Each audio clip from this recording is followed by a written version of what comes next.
These 4 stories come from people who were left home alone and learn the hard way that sometimes the scariest thing isn't being by yourself. It's realizing you're not.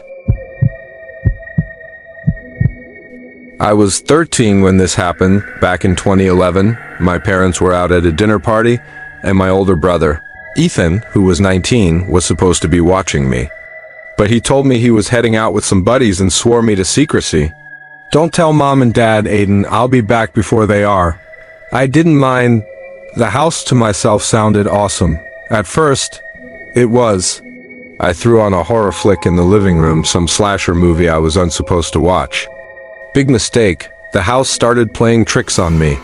Every creak, every gust of wind against the windows. It all felt like something was moving just out of sight. Halfway through, I couldn't take it. I shut off the TV and bolted upstairs to my room. Locked the door, though I knew that cheap lock could be popped with a coin. To distract myself, I fired up Black Ops Zombies on my Xbox. Hours flew by. Eventually, I heard the front door open and close. Figured it was Ethan sneaking back in, but then the sounds didn't stop.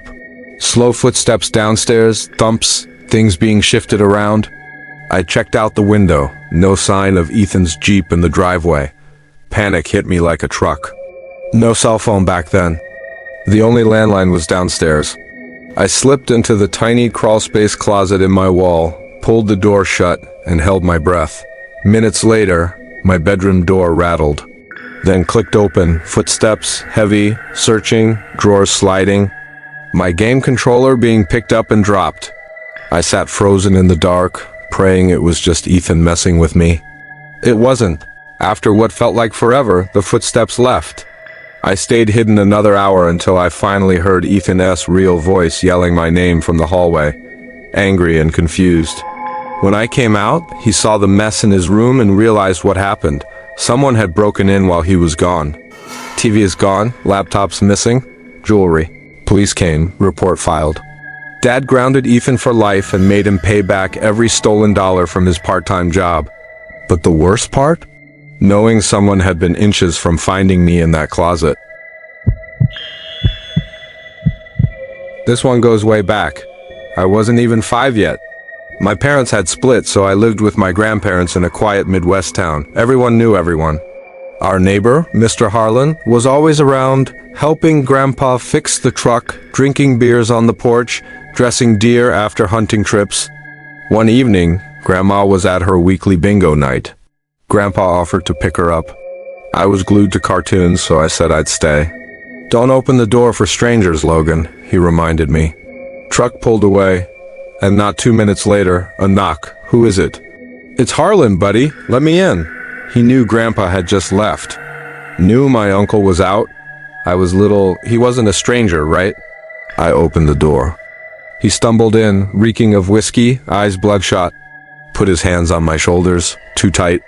I tried to wiggle free to go back to my show, but he wouldn't let go. His voice dropped low. Angry words I didn't fully understand, but they terrified me. He dragged me to the kitchen, pulled a hunting knife from the block, pressed the cold tip against my stomach. "You want to get cut, kid?" I started crying. He clamped a hand over my mouth, dragged the blade's edge across my throat, not cutting, just threatening.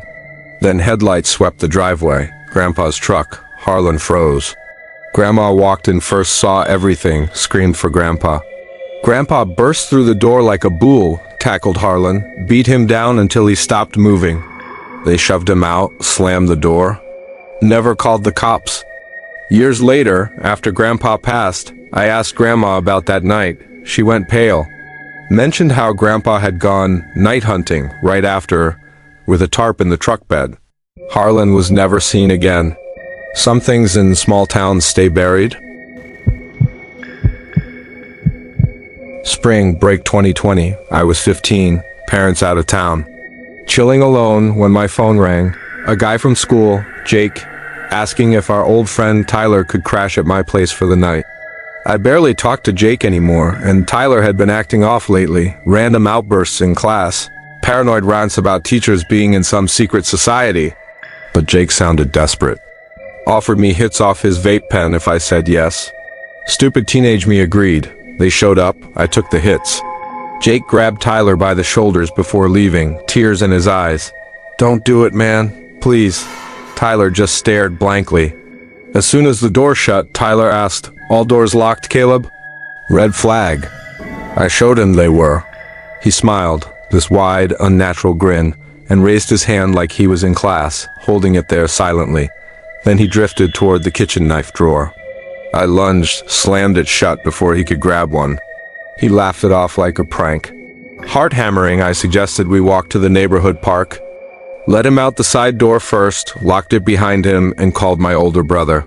Brother showed up fast with friends. Tyler was outside rambling about conspiracies, claiming his dad wanted him dead. We got him home eventually.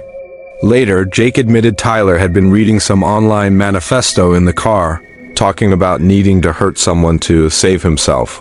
Turned out Tyler had mixed the wrong drugs, triggered full-blown psychosis. I still wake up sometimes wondering what would have happened if I'd missed that drawer moment. I was 10, perfect summer day. Mom going grocery shopping. I begged to stay home and shoot hoops in the driveway. She caved. 2 hours max, Mason. I was out there dribbling, lost in my own NBA fantasy. When I glanced up at the house. Second floor window, my sister Emily's room, someone standing there. Just a dark silhouette behind the half-open blinds, watching me. Nobody was supposed to be home. Ball slipped from my hands. I bolted inside, yelling, "Who's here?" A voice answered from upstairs. Calm, too calm. "Mason, come up here." Not my dad's voice, not anyone's I knew. I grabbed the cordless phone and ran back outside. Called Mom hysterically. She called the cops. They arrived same time as her. Searched everywhere, closets, attic, basement, nothing. Mom started doubting me. That night I finally fell asleep, only to wake up to a faint sound in my room. Sat up, eyes adjusted. Across from my bed, a tall figure. Completely still, watching, I screamed. He bolted, yanked open my window, leaped onto the roof overhang, vanished into the night. Dad chased barefoot, found nothing. Cops came again, no footprints. No entry point except maybe that window. Whoever he was, he'd been in the house all day. Knew my name, watched me play, and stood over me while I slept. If you've ever been home alone and felt like something was off, you're not crazy. Sometimes the house isn't as empty as you think. Let me know in the comments if you've had a similar experience. Stay safe.